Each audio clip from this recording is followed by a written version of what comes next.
سب سے پہلے تو ارشاد فرمایا کہ یہ وہ محبوب ہیں جو نبی امی ہے۔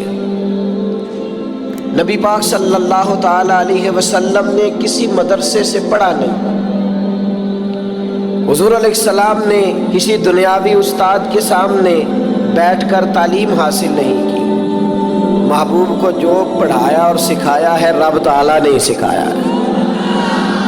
حضور نے دنیا میں کسی سے نہیں پڑھا، حضور کا کوئی استاذ نہیں، لیکن علم و حکمت کے، فہم و فراست کے، تدبر اور دانائی کے وہ عظیم موتی میرے رسول پاک نے بیان فرمائے ہیں جو کسی اور کے حصے میں کبھی نہیں آئے، نہ آ سکتے۔ نبی پاک امی ہے، کسی دنیاوی استاد سے سرکار نے نہیں پڑھا، اور یہ بھی حضور کی نبوت پر اعلیٰ دلیل ہے کہ پڑھا کسی سے بھی نہیں، لیکن جب حضور بولتے تو حکمت کے موتی پوری دنیا کے اندر پھیل جایا کرتے اور خوشبو سمٹ جایا کرتی۔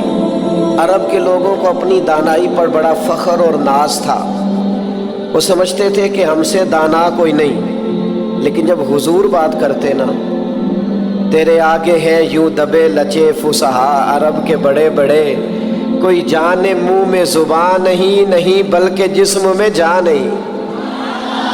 عرب کے اندر اختلاف ہو گیا تھا، جب یہ خانہ کعبہ کی تعمیر کر رہے تھے تو اختلاف ہو گیا۔ ابھی نبی پاک علیہ السلام نے اعلان نبوت نہیں فرمایا تھا، پہلے تو بڑے ذوق شوق سے مل کے بیت اللہ شریف کی نئے سرے سے انہوں نے تعمیر کی، لیکن چونکہ رقابت رکھتے تھے، آپس میں دشمنیاں رکھتے تھے، جب حجر اسود کو اپنی جگہ پہ لگانے لگے تو اختلاف ہو گیا۔ ایک قبیلہ کہنے لگا میں کروں گا، دوسرا کہنے لگا میں کروں گا۔ یہ خاندانوں میں بھی اختلاف ہو جاتا ہے، جماعتوں میں بھی اختلاف ہو جاتا ہے، لیکن جو لیڈر اور قائد ہوتا ہے اس کا کمال یہ ہوتا ہے کہ وہ اپنے کارکنوں کو جوڑ کے رکھے۔ اقبال کہتے ہیں کوئی کارواں سے ٹوٹا کوئی بدگماں حرم سے، کیونکہ میرے کارواں میں نہیں خوب دل نوازی۔ اس کا کام ہوتا ہے جوڑ کے رکھنا۔ اب ان کفار کے درمیان، قریش مکہ کے درمیان اختلاف ہو گیا، ایک قبیلہ کہتا ہے حجر اسود میں لگاؤں گا، دوسرا کہتا ہے میں لگاؤں گا۔ ایک سیاںا بندہ بولا، کہنے لگا لڑو نا، کل جو سب سے پہلے حرم شریف میں بیت اللہ میں داخل ہو اس سے فیصلہ کرا دو۔ وہ جس قبیلے کے بارے میں کہہ دیں گے وہی حجر اسود کو نصب کر دے گا۔ اللہ کی شان یہ کہ صبح سب سے پہلے حرم میں رسول رحمت داخل ہوئے صلی اللہ تعالی علیہ وسلم۔ اب تو یہ سارے خوش ہو گئے کہ یہ تو صادق اور امین ہے۔ آپ زیادہ توجہ کیجئے گا، انہوں نے طے کیا ہوا تھا کہ جو بھی جس کے حق میں بھی آنے والا فیصلہ کرے گا قبول کریں گے۔ تو اگر نبی پاک علیہ السلام کسی ایک قبیلے کا نام لے دیتے تو انہوں نے تو طے کیا تھا کہ جس کا بھی نام لیں گے ہمیں قبول ہوگا، لیکن میرے محبوب امی ہیں، پر رب نے وہ فہم و فراست دیا ہے، وہ کمال دیا ہے، وہ اللہ تعالیٰ نے محبوب کو شان و عظمت عطا فرمائی، وہ بلندی عطا فرمائی ہے نبی پاک کو کہ سرور کائنات علیہ السلام کے سامنے دم خود ہو جاتی ساری کائنات۔ حضور نے فرمایا کیا جھگڑا ہے؟ کہا جھگڑا یہ ہے کہ ایک قبیلہ کہتا ہے حجر اسود میں رکھوں گا، دوسرا کہتا ہے میں رکھوں گا، اور کچھ نے تو پیالے میں خون ڈال کے قسم بھی کھا لی ہے کہ مریں گے یا مر جائیں گے، لیکن حجر اسود کسی اور کو نہیں رکھنے دیں گے۔ حضور نے فرمایا یہ لڑائی ہے تمہاری؟ کہا ہاں۔ تو محبوب نے نا اپنی چادر مبارک کو بچھایا، حجر اسود کو اٹھا کے چادر میں رکھا، فرمایا لڑو نا، سارے قبیلے ہی چادر کا ایک ایک کونا پکڑ لو۔ 12 کے 12 قبیلوں نے چادر کا ایک ایک کونا پکڑا، وہ اٹھا کے لائے جہاں رکھنا تھا۔ محبوب نے اپنے ہاتھوں سے اٹھا کے جو رکھا نا حجر اسود کو، اور پھر پلٹ کر ان کے چہرے دیکھے تو حضور کے فیصلے پر سارے راضی ہو چکے۔ یہ دانائی، یہ تدبر، حضور امی۔ اور ایک اور بات بھی، ہم اپنی نسلوں کو مطمئن نہیں کرتے، ڈانٹ کے چپ کراتے۔ اگر ذہنی سطح پر کوئی سوال ابھرتا ہے، گھر میں کوئی اختلاف ہوتا ہے، تو ہمیں دلیل کی طاقت کے ساتھ سامنے والے کو مطمئن کرنا چاہیے۔ ہم کتاب و سنت کے ماننے والے ہیں، ہمارے پاس روشن دلائل ہیں، ہمیں ذہنی سطح پر ابھرنے والے سوالات کے جواب دینے چاہیے، اپنے بچوں کو، اپنے بھائیوں کو، اپنے قبیلے کو، اپنے دوستوں کو مطمئن کرنا چاہیے۔ ہم کیا کرتے ہیں؟ ہم بعض اوقات ڈانٹ دیتے ہیں، بعض اوقات اس طرح کا رویہ کرتے ہیں کہ لاپرواہی کرتے ہیں، ہمیں پتہ ہوتا ہے سوالوں کے جوابات کا، لیکن ہم توجہ نہیں دیتے۔ فتح مکہ ہوا اور کچھ عرصے کے بعد ایک بڑا معرکہ پیش آیا، تو اس بڑے معرکے میں مال غنیمت آیا۔ اب اصول یہ تھا کہ جو لوگ نئے نئے مسلمان ہوتے تھے ان کی تالیف قلب کے لیے انہیں زیادہ مال دیا جاتا تھا، کیونکہ ان کے ساتھ لوگ تعلق توڑ دیتے تھے، تو نئے مسلمانوں کو مؤلفۃ القلوب، یہ قرآن مجید کی اصطلاح ہے، ان کو زیادہ دیا جاتا تھا۔ تو مکے میں جو لوگ تازے مسلمان ہوئے تھے حضور نے ان کو زیادہ مال دیا۔ اب انصار مدینہ میں سے ایک دو نوجوانوں نے یہ کہہ دیا کہ حضور کے وہ اپنے رشتہ دار ہیں نا، معاذ اللہ، بس وہ جذباتی بات کسی کی زبان سے نکل گئی، قریبیوں پر توجہ، اور کہیں بھی محبت میں ان کا خیال تھا، شارحین کہتے ہیں کہ اگر حضور ادھر نوازنے لگے ہیں تو کہیں ایسا نہ ہو واپس مکے چلے جائیں، محبت میں کہا۔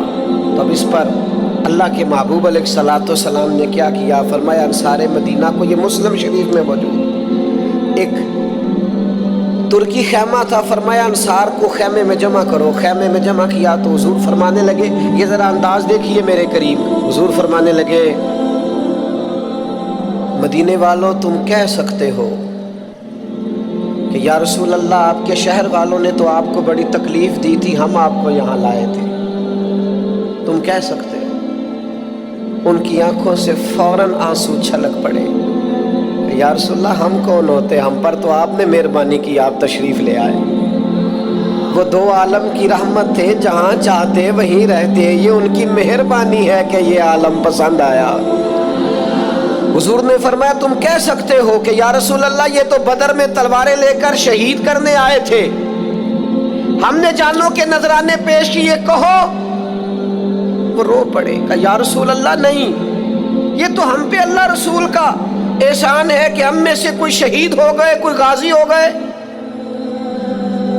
نبی کریم علیہ السلام نے فرمایا تم کہو کہ یہ احد میں آپ پر پتھر برساتے تھے، ہم نے سینے آگے کر کے ڈھال بنائی تھی، کہو۔ ہر ایک آنکھ آنسو برسانے لگی، آنسوؤں کے وضو ہونے لگے۔ جب پوری طرح دل نرم ہو گئے تو محبوب نے ایک جملہ ایسا کہا کہ سوال ہی سرے سے ختم ہو گیا۔ فرمایا مدینے کے میرے بھولے انصار، کیا تم یہ پسند نہیں کرتے کہ مکے والے اپنے گھر جائیں تو بھیڑ بکریاں اونٹ لے کے جائیں، اور تم جب مدینے جاؤ تو اللہ کا رسول اپنے ساتھ لے کے جاؤ؟ کیا تم یہ پسند نہیں کرتے کہ تم مجھے اپنے ساتھ پاس؟ پھر تو دل نعرے لگانے لگے، روحیں وجد کرنے لگی، طبیعتیں کھلنے لگی۔ رسول اللہ صلی اللہ تعالی علیہ وسلم کے لفظوں پر وہ لوٹ پوٹ ہونے لگے۔ حضور امی ہیں اور محبوب بات کرتے ہیں نا تو سینہ ایسے کھل جاتا ہے کہ جیسے نور نالا نور ہو گیا۔ حضور بات کرتے ہیں تو منہ سے پھول جھڑتے ہیں۔ نبی کریم علیہ السلام گفتگو کرتے ہیں تو یوں لگتا ہے ساری باتیں میرے لیے ہی ہیں، ساری باتیں آپ کے لیے ہی ہیں۔ حضور امی ہیں، اور پھر اللہ تعالیٰ فرماتے ہیں کہ یہ محبوب وہ ہیں جن کی شان یہ ہے کہ الذی یجدونہ مکتوبا عندہم فی التوراۃ والانجیل، فرمایا ان کی شانیں تم لکھی ہوئی پاؤ گے تورات میں بھی اور انجیل میں بھی۔ حضرت عیسیٰ تو خود فرما گئے نا، میں تمہیں اپنے بعد ایک محبوب کی خوشخبری دے کے جا رہا ہوں جن کا نام احمد ہوگا۔ ابن یعقوب کو اللہ نے صورت بخشی، ید بیضا کی کلیم اللہ کو نعمت بخشی، ہر نبی کو کوئی عزت کوئی عظمت بخشی، اور میری سرکار کو بے پردہ زیارت بخشی۔ فرمایا میں تمہیں خوشخبری دے کے جا رہا ہوں، اپنے بعد بشارت دے کے جا رہا ہوں۔ ان کا نام احمد ہوگا۔ نبی پاک صلی اللہ تعالیٰ علیہ وسلم کی شانیں تورات میں بھی لکھی، انجیل میں بھی۔ آپ دیکھیے صحیح بخاری میں یہ حدیث موجود ہے۔ حضرت عطا رضی اللہ تعالیٰ عنہ بیان کرتے ہیں کہ میری حضرت عمر ابن عاص رضی اللہ تعالیٰ عنہ سے ملاقات ہوئی۔ میں نے کہا مجھے نبی پاک کی وہ شانیں تو بتائیں جو تورات میں لکھی ہیں۔ حضرت عمر ابن عاص تورات کے جاننے والے تھے، فرمانے لگے اللہ کی قسم تورات میں حضور کی بعض وہ شانیں بھی لکھی ہیں جنہیں قرآن بیان کرتا ہے۔ جس طرح قرآن نے کہا یا ایھا النبی انا ارسلناک شاہدا ومبشرا ونذیرا، اے محبوب ہم نے آپ کو خوشخبری دینے والا، ڈر سنانے والا بنا کر بھیجا ہے اور گواہ بنا کے بھیجا ہے۔ فرمایا جس طرح یہ قرآن میں لکھا ہے اسی طرح حضور کی یہ شانیں تورات میں بھی لکھی ہوئی۔ پھر حضرت عمر ابن عاص رضی اللہ تعالیٰ عنہ ارشاد فرمانے لگے حضور علیہ السلام کا نام تورات میں رسول بھی لکھا ہے اور متوکل بھی لکھا ہے۔ پھر فرمایا تورات میں لکھا ہے کہ حضور نہ سخت مزاج ہوں گے نہ سخت دل ہوں گے، اور تورات کے اندر یہ بھی لکھا ہے کہ محبوب برائی کا بدلہ برائی سے نہیں دیں گے بلکہ کوئی برائی کرے گا تو بدلہ اچھائی سے دیں گے۔ یہ بھی لکھا ہے بازاروں میں شور نہیں کریں گے۔ یہ بھی لکھا ہے کہ معاف کر دیا کریں گے، بخش دیا کریں گے۔ اور تورات میں یہ بھی لکھا ہے کہ جن کے کان غفلت کی وجہ سے بہرے، گونگے اور جو لوگ اندھے ہو گئے ہیں، اللہ محبوب کی برکت سے سب کو بینائی اور بصارت عطا فرمائے گا۔ ایک نا یہودی کا بچہ حضور کے پاس آیا کرتا تھا، مسند امام احمد بن حنبل میں موجود ہے۔ حضور کے پاس آتا تھا اور نبی کریم صلی اللہ تعالیٰ علیہ وسلم کی بارگاہ میں وہ خدمت کرتا تھا۔ بیمار ہو گیا، حضور تیمارداری کرنے گئے تو وہ اپنے باپ کی گود میں لیٹا ہے۔ تو حضور اس کے باپ سے فرمانے لگے قسم اٹھا کے بتا میری شانیں تورات میں نہیں لکھی ہوئی؟ تو معاذ اللہ تورات اس کی گود میں پڑی تھی، لیکن مکر گیا، کہنے لگا نہیں لکھی۔ اس کا بیٹا جو اس کی گود میں تھا، جوان بیٹا گود میں سر رکھے ہوا تھا، بیمار تھا، کہنے لگا میرا والد غلط کہتا ہے، اللہ کی قسم یا رسول اللہ آپ کی شانیں تورات میں بھی لکھی ہیں اور انجیل میں بھی لکھی ہیں۔ یہ بات اس نے کہی، کلمہ پڑھا، روح پرواز کر گئی۔ حضور اس کے والد سے فرمانے لگے تو ہٹ جا، اور صحابہ سے فرمانے لگے اپنے بھائی کو اٹھا لو، اس نے کلمہ پڑھ لیا، اب یہ ہمارا ہے، ہم اسے ساتھ لے کر کے جائیں۔ حضور کی عظمتیں، شانیں، بلندیاں، رفتیں تورات میں بھی موجود ہے، انجیل میں بھی۔ لاکھ عنوان بدل دیے لوگوں نے، تورات و زبور و انجیل میں تحریف کر دی، لیکن آج بھی جگہ جگہ جو موجود چھپی ہوئی کتابیں ہیں ان میں آج بھی جگہ جگہ حضور کی عظمتوں اور شانوں کا بیان موجود ہے۔ نبی پاک کے تذکرے ہر جگہ، ہر مقام پر، ہر کونے پر۔ خود نبی پاک علیہ السلام نے فرمایا میں تو جناب ابراہیم کی وہ دعا ہوں جو بیت اللہ کی تعمیر کے وقت انہوں نے مانگی تھی، میں تو جناب عیسیٰ کی بشارت ہوں، اور فرمایا میں اپنی ماں کا وہ گویا شانوں والا خواب ہوں جو انہوں نے میری ولادت کے وقت دیکھا تھا۔ حضور کی عظمتوں کا بیان۔ پھر اللہ تعالیٰ نے آگے ارشاد فرمایا یَأْمُرُهُم بِالْمَعْرُوفِ وَيَنْهَاهُمْ عَنِ الْمُنْکَرِ،